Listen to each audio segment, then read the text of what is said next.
Assalamualaikum warahmatullahi wabarakatuh. Salam persaudaraan. Mari kita bersila, kota terlahirnya para jawara pencaksilat. Mari kita bersila, pusat terbesar yang ada di dunia pencaksilat.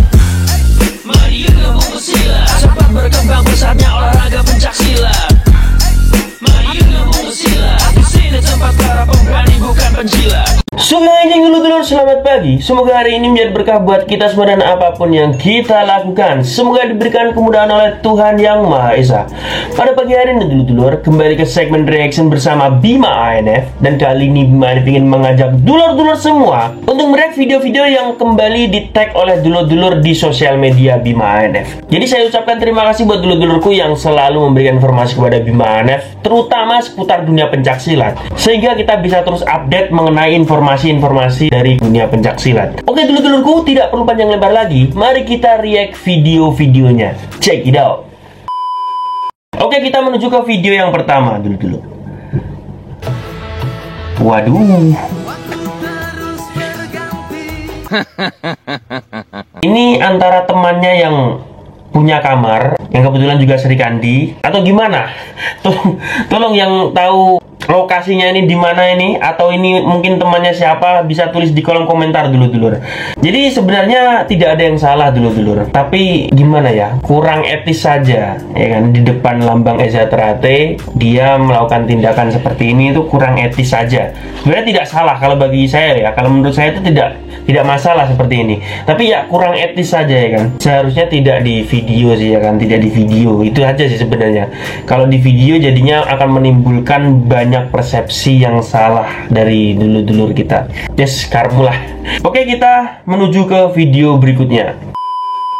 Melu Esa ramelu soreng, yang bener aja, rugi dong.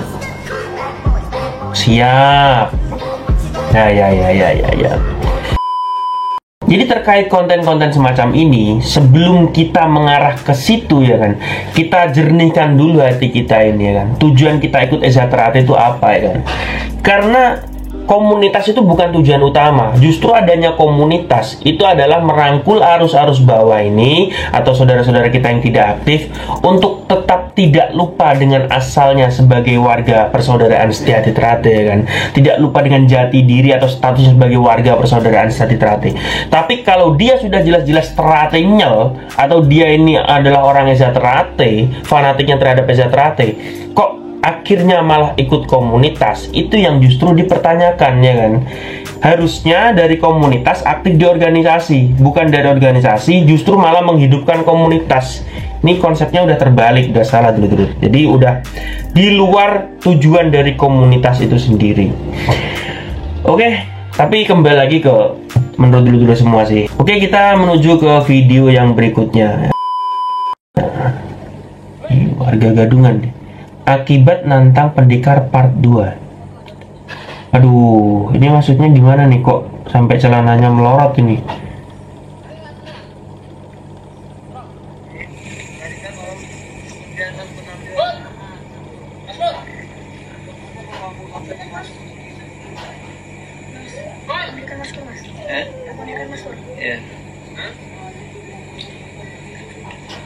Panggil Mas Pur. Ini gimana kronologinya ya?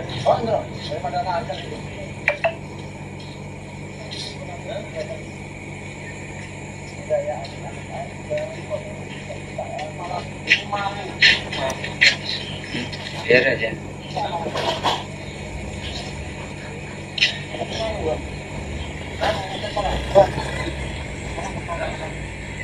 Jadi ini sepertinya ada orang luar masuk ke tempat latihan Eza Teratai ya dulu. Terus akhirnya dilakukan tindakan seperti ini oleh warga-warga yang ada di situ. Oh iya. Jadi dijelaskan oleh warganya ini, kamu masuk ke tempat latihan. Mantap.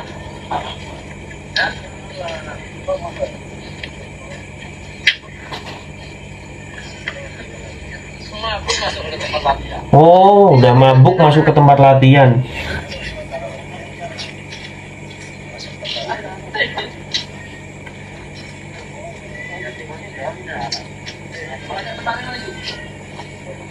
Oh, ceritanya sparring sampai celananya melorot. Itu kok celananya sampai melorot ya dulu-dulu ya.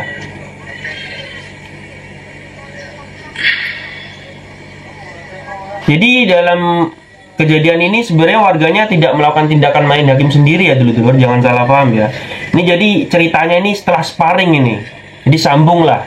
Orang anaknya loh ikut latihan sini juga. Duh. Oh, ini orang tua siswa. Cuma dia posisinya mabuk dulu-dulu. Terus ngerese di tempat latihan. Akhirnya ya mungkin ya menurut saya karena warganya juga menghormati ada anaknya di situ. Anaknya juga latihan di situ. Suruh bareng dulu. Barengkan dulu mas. Kayaknya diajak sambung.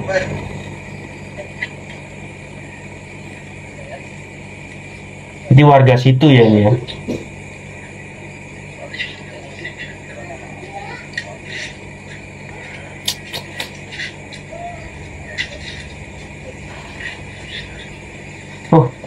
Sampai kayak som laku.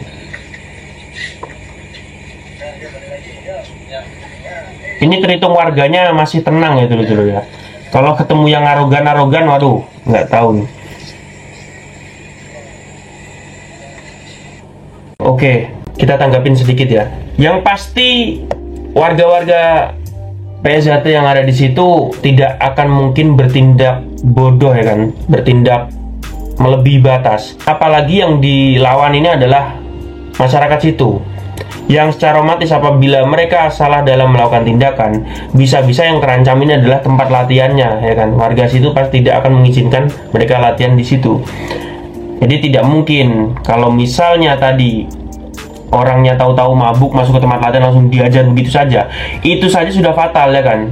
Nah, diadakanlah sparring atau sambung. Ini udah betul sih ya kan untuk memberikan pelajaran. Apalagi anaknya latihan di situ nih. Aduh, Pak Boyo mikir ya kan. Anakmu latihan yang kuno loh. Malah awakmu ngeresin gon latihan nih. Oke dulur-dulurku, itu tadi adalah beberapa video yang di-tag oleh dulur-dulur ya, kebanyakan. Moga dulur-dulurku apabila ada informasi yang lain yang agak konyol-konyol, lucu-lucu, menyedihkan dan berbagai macam informasi lah, silahkan di tag Bima NF atau disebutkan nama Bima NF di kolom komentar konten-konten tersebut, sehingga kita bisa belajar dari permasalahan-permasalahan itu atau konten-konten yang dibuat oleh dulur-dulur kita ini dan menjadi bahan edukasi kita agar kita bisa evaluasi apakah seperti itu benar atau salah ya kan. Oke dulur-dulurku, terima kasih sudah menonton video terbaru dari Bima NF dan sampai jumpa di video NF yang selanjutnya. Salam persaudaraan. Mari kamu bersilat.